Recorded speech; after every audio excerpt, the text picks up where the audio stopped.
നമസ്കാരം, പ്രവാസി മലയാളിയിലേക്ക് സ്വാഗതം. ഇന്നത്തെ പ്രവാസി വാർത്തകൾ ഒറ്റനോട്ടത്തിൽ. സൗദി അറേബ്യയിൽ ഇന്ന് 124 പേർക്ക് കൂടി കോവിഡ് ബാധ സ്ഥിരീകരിച്ചതായി സൗദി ആരോഗ്യ മന്ത്രാലയം വാർത്താക്കുറിപ്പിൽ അറിയിച്ചു. നിലവിൽ രോഗബാധിതരായി നിരീക്ഷണത്തിലുള്ളവരിൽ 217 പേർ സുഖം പ്രാപിച്ചു. കഴിഞ്ഞ 24 മണിക്കൂറിനിടെ 6 പേർ കൂടി മരിച്ചു. രാജ്യത്ത് ഇന്ന് 47,217 RT-PCR പരിശോധനകൾ നടന്നു. ഇതുവരെ രാജ്യത്ത് റിപ്പോർട്ട് ചെയ്യപ്പെട്ട ആകെ കോവിഡ് കേസുകളുടെ എണ്ണം 5,45,367 ആയിരിക്കുന്നു. ഇതിൽ 5,34,279 പേർ രോഗമുക്തരായി.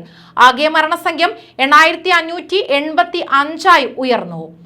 ഒമാനിൽ കഴിഞ്ഞ 24 മണിക്കൂറിനിടെ 80 പേർക്ക് കോവിഡ് സ്ഥിരീകരിച്ചതായി ആരോഗ്യ മന്ത്രാലയം അറിയിച്ചു.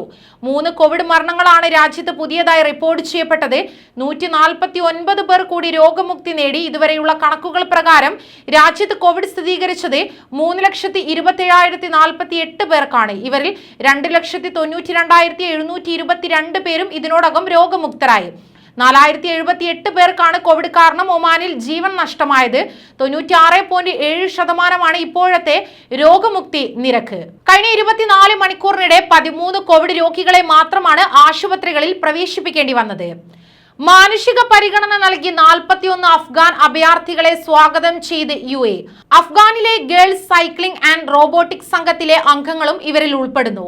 Centre for Israel and Jewish അഫേഴ്സും ഇസ്രായേഡും ചേർന്നാണ് ഇവരെ കാബൂളിൽ നിന്ന് താജിക്കിസ്ഥാൻ വഴി ഒഴിപ്പിച്ചത്. അബുദാബിയിലെ എമിറേറ്റ്സ് ഹ്യൂമാനിറ്റേറിയൻ സിറ്റിയിലാണ് ഇവരെ താമസിപ്പിക്കുക. നടപടികൾ പൂർത്തിയായി അനുവാദം ലഭിക്കുമ്പോൾ കാനഡയിലേക്ക് താമസം മാറ്റാൻ ഉദ്ദേശിക്കുന്നവരാണ് ഇവർ. അബുദാബിയിൽ ക്വാറന്റൈൻ ആവശ്യമില്ലാതെ പ്രവേശനം അനുവദിക്കുന്ന ഗ്രീൻ രാജ്യങ്ങളുടെ പട്ടിക വീണ്ടും പുതുക്കി.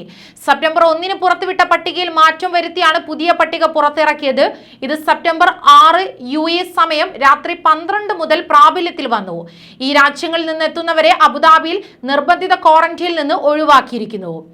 ഇന്ത്യയിൽ നിന്ന് കുവൈറ്റിലേക്കുള്ള വിമാന സർവീസുകൾ ചൊവ്വാഴ്ച മുതൽ സജീവമാകും.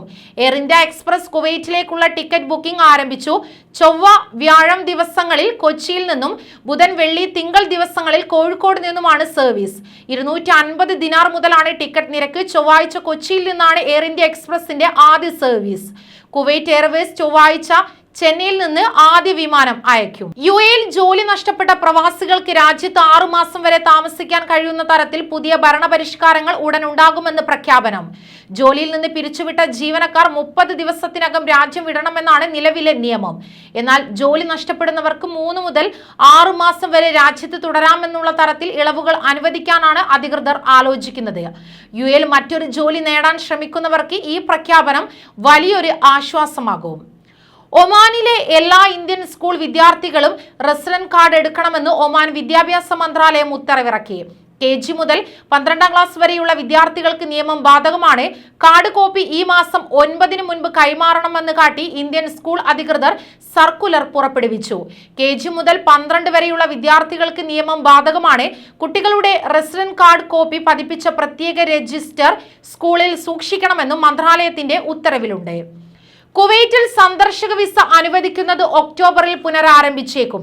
കർശനമായ ആരോഗ്യ മാനദണ്ഡങ്ങൾക്ക് വിധേയമായി എല്ലാത്തരം സന്ദർശക വിസകളും നൽകാൻ തീരുമാനമുണ്ടാകുമെന്നാണ് ആഭ്യന്തര മന്ത്രാലയത്തിന്റെ നിഗമനം.